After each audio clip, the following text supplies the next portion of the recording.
So everybody has their Civil War II video coming out. I guess maybe I should put that. I think Civil War II is already in the starts. You're already starting to see parts of it. And if you look back at the original Civil War between like the North and the South, there were signs of it kind of going. There was violence like never been seen in the politician side, like DC and Washington. Like if you were to look at it, one of the senators was a Republican speaking out against slavery. Well, a Democrat, literally on stage while the guy was talking about it, beat him and actually permanently brain damaged the guy with a cane. Lincoln spoke out against slavery, but the reality of Lincoln was that he wasn't actually looking to flat out at that point ban slavery. He just wanted to ban slavery from expanding in the new territories. So, you're seeing this real polarized thing. And part of the Civil War back then was not so much North versus South, but Democrat versus Republican. So once again, you're seeing a polarization. Because even Northern Democrats wanted to support slavery. And that's what they did. The Northern Democrats were fighting the whole time. So, what would you see in this new Civil War?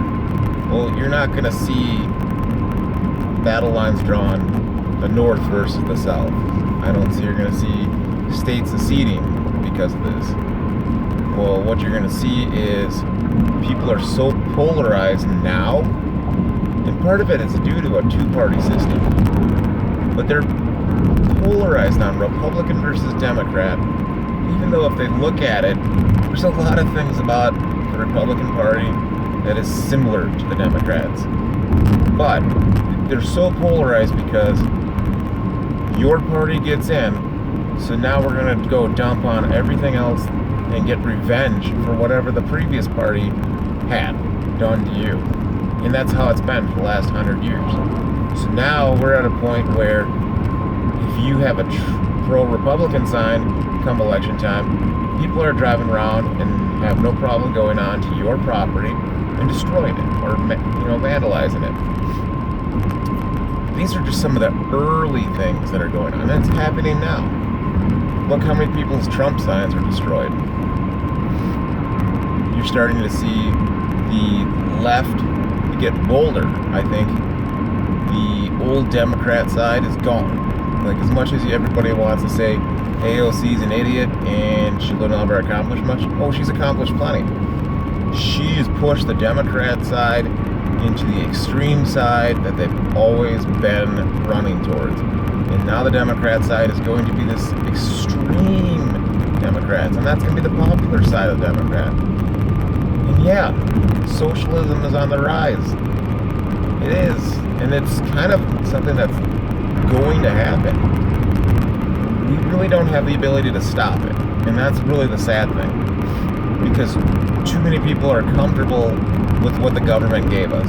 Too many people are comfortable, even now, even with what the Republicans are. Because no Republican is going to take back, or give back, I should say, the power to the people. Their only interest is keeping power. Both sides.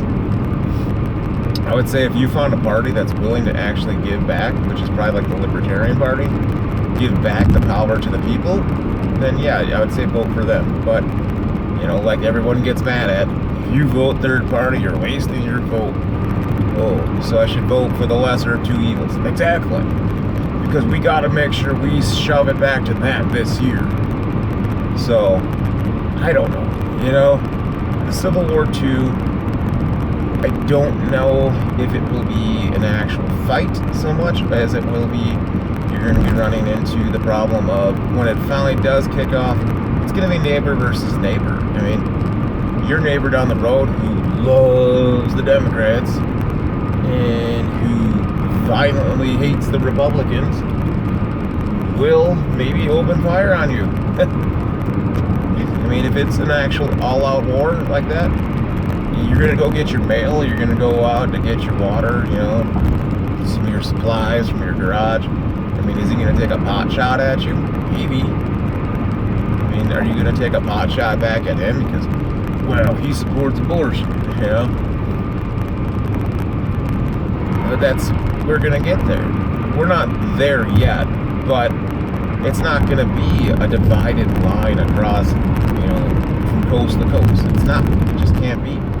You have Democrats or liberals or people who are socialists in every aspect of life. They started moving away from the big cities and moving into rural life, which is funny because you'd think people like us who moved to rural life to be left alone now have to contend with people who don't have that same philosophy or worldview, which is sad because people who generally move to the rural area, I don't necessarily think of us as Republicans as more libertarian. We want to be left alone.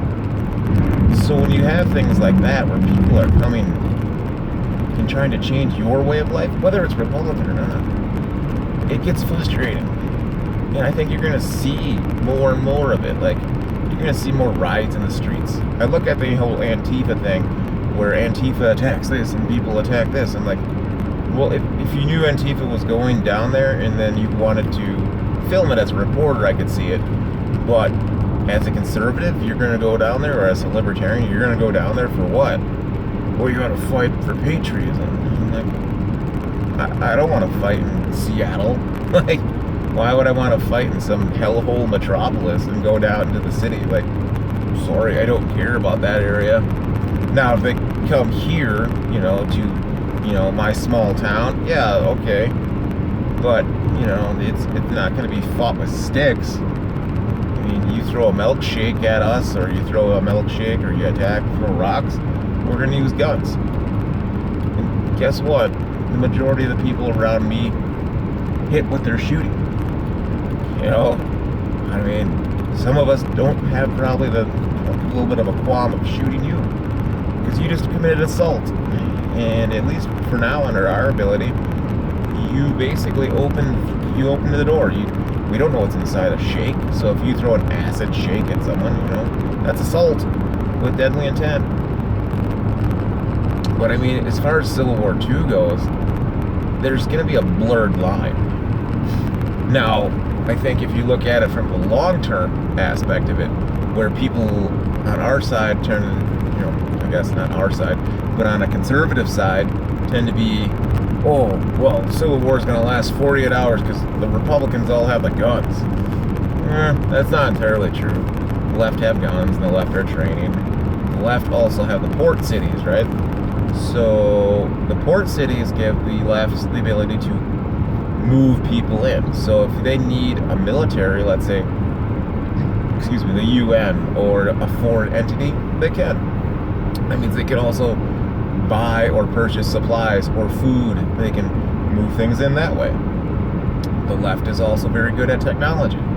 You have a lot more hacking groups or people who support leftist socialist ideas.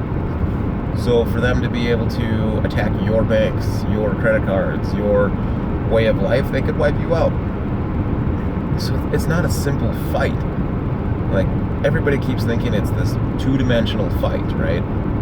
Oh, we're going to line up and we're going to go on the Mason-Dixie border and we're just going to line up and we're going to do it Civil War style. And then we're going to have our rows and we're going to take our shots and then the North is going to win again. No, it's not that. It's completely more complicated. And even then it was more complicated. I mean, you're looking at a total war where neighbor versus neighbor, you could even say family versus family, because how many of your families during the holidays do you find that you can't stand them? Because their political views don't align with yours. And they're not even cordial about it anymore. So, I mean, think about it that way. Like, where are you going to go? Or what are you going to do if it does break out? I mean, if you live in the city and this breaks out where there's chaos and there's everything's cut off, well, that's nuts. You're going to be screwed from day one. And everybody telling me that you're going to be screwed from day one. So, I don't know. The Civil War, to me, round two is going to be things like food shortages, because you're going to be able, the Midwest would be able to, stop production of food. Or if transportation gets, if cities are too bad, or transportation hubs are too bad, you're not going to see trucking going through. I mean, if the trucking industry can't go through certain key points where, like, let's say Chicago is a hub of where the freeways are. If you can't get through Chicago, you're going to have to start going around. Or if things are like, they roadblock some stuff like that, you're not going to do anything. You can basically choke the country on the transportation side. You can derail a train. And, like, if the left wanted to and they don't want you to have your fuel, they could derail a train. It's all these crazy things. Like, it's going to be something different. I don't think it's going to be so much as like confrontation war, or there's people in uniforms that are going to go to the toe-to-toe. It's just going to be pot shot versus pot shot. So, I mean, kind of be prepared for that. Be prepared for things like not having food, having a big food shortage, or having a fuel shortage. I mean, those are two critical things that could cause a lot of problems, especially for our country. If you're in the Midwest and you lose the ability to have not food production, but transportation of food, that's big. We don't produce fuel in the Midwest. That's all like down south, and South Dakota and all that. You cut those off, well, we don't have propane or fuel, so now we don't have anything to run the tractor. Well, if you don't have anything to run the tractor, then you don't have the ability to produce food. So then, now it's this big kind of domino effect. I think it's coming, and we're in the very early stages. So, I mean, to me, it could be anywhere between 5 and 10 years from now. Because if you think about how World War II started, it took about 10 years before the war really started. There's a lot of buildup. There's always this like slow kind of boiling frog theory before it actually finally happens. The frog has to be boiled for a while, and we're in this boiling stage. So be prepared, kind of be observant too. I mean, don't ignore the news. Like, watch the news with a bit of a filter, I guess. Some news is good, some news is bad, but kind of watch a little bit of everything. Don't just watch Fox News and then get mad about everything the Democrats do. Watch the BBC, watch Fox News, watch InfoWars for a little bit, but filter it. Have a little bit of a common sense with a filter, because all news is trying to sell you something too. So if you can kind of watch it with a little bit of a filter, you might be able to get a little bit of understanding what's going on. So if you like it, hit the like button, subscribe, leave comments behind. Hopefully I didn't ramble too much and this makes sense. But have a great day.